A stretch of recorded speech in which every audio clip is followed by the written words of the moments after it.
Something that I have noticed now in my last MCU video on this channel is that apparently it's a hotly debated topic among the MCU power scaling community that in Endgame, if Endgame Thor was really that much weaker than Infinity War Thor. People think that at the very least, Thor with Stormbreaker and Mjolnir should not have been that much weaker than he was in Infinity War with Stormbreaker. If not, people say that Endgame Thor is the strongest version of Thor we've seen in the MCU.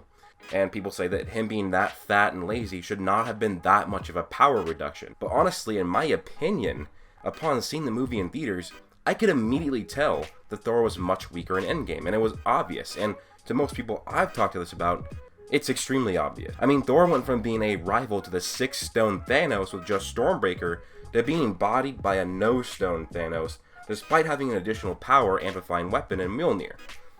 But people say, well, Thanos had his armor, his helmet, and a new sword. Well, like that should even come close to the power of the Power Stone, let alone all 6 of the stones in the gauntlet. I do also get that this Thanos wanted to kill the Avengers, while the one in Infinity War didn't want to kill them. But still, that should not overcome the power deficit between the two. So I'm going to go over the many reasons why Thor is weaker in Endgame, because there's a lot of evidence for it, and not enough supporting the other side. So Thor was clearly the strongest Avenger in Infinity War. This is based on his encounter with Thanos at the end of the film. But let us analyze this confrontation first so we can accurately compare the feats. Thanos had just gotten the last stone, the Mind Stone from Vision. He then puts it on the gauntlet and lets the energy source flow through him. And then the power surge is over, with the gauntlet being complete. Thor then hits Thanos with a bolt of lightning from Stormbreaker. This would immediately knock Thanos down and launch him back several meters. Now, people do say that he was caught off guard, but this is still a speed feat from Thor here, as Thanos did look up and see the lightning before it actually hit him, meaning he wasn't fast enough to react and dodge or counter after seeing the lightning, no matter how close it was. Which means even though it doesn't guarantee that Thor is faster or his attack was, it was still fast enough for Thanos to not counter at that range.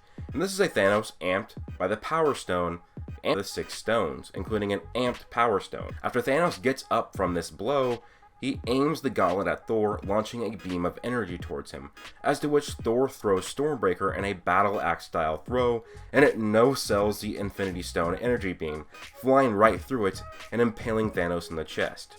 It has been confirmed that this would have killed Thanos if it hit him in the head, and I do know it has been stated that if Thanos was not taken off guard, that he would have used the gauntlet's other abilities besides sheer power. This is stated by the Russo brothers. While that is up to interpretation, it would still logically mean probably what he could have done if he was not caught off guard, be altering reality with the Reality Stone, turning Stormbreaker into a balloon axe, altering time with the Time Stone, or reverting the axe and many other things. But that doesn't mean that Thor still didn't overpower the gauntlet. He overpowered its sheer power, but not its hack's abilities. And Thanos actually retaliated to Thor before he threw his axe, so the fact that Thanos reacted this way was almost sheer stupidity, but still, he launches a beam from the gauntlet at Thor.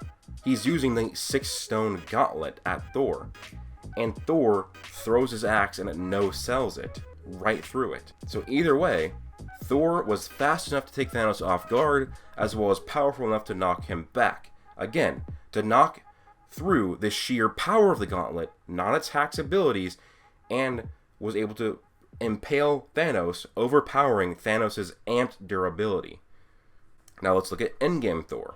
We know it's been 5 years since Infinity War, and Thor hasn't done anything except eat unhealthy, drink tons of alcohol, and play video games. He's gotten visibly fat, and he doesn't have the right mental headspace. These are all enough to make Thor weaker in multiple ways. He is fatter, so his physical strength will be lesser, which also means he'll be slower.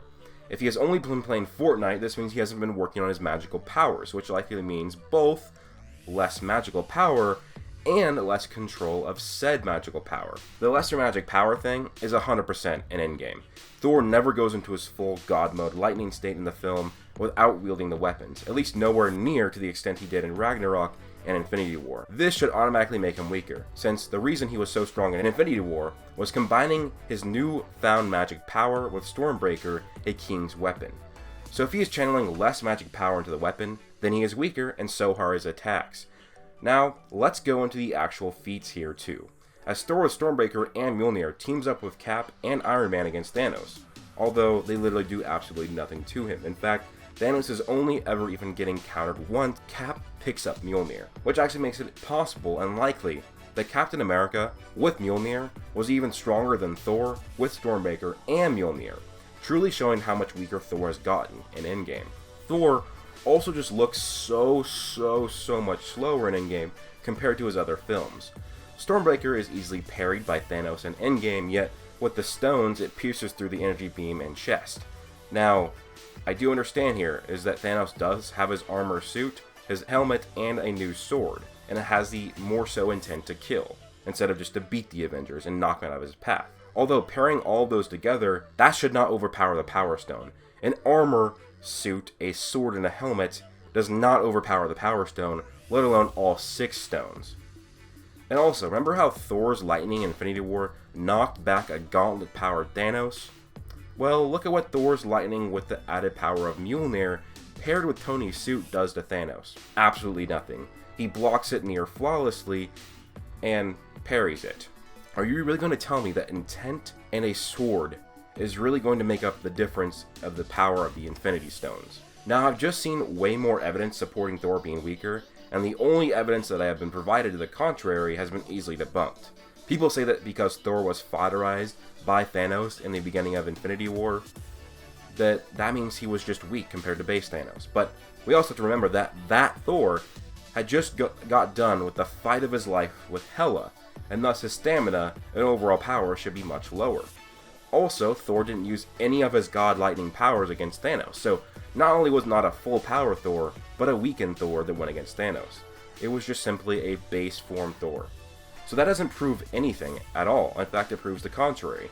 Thor did about the same with 2 magical items than when he was in his base form without them. With that being said, I do believe that Thor was definitely way weaker in Endgame, and that's really it. I have not seen any sort of evidence that supports the other way of him being just as strong, if not stronger.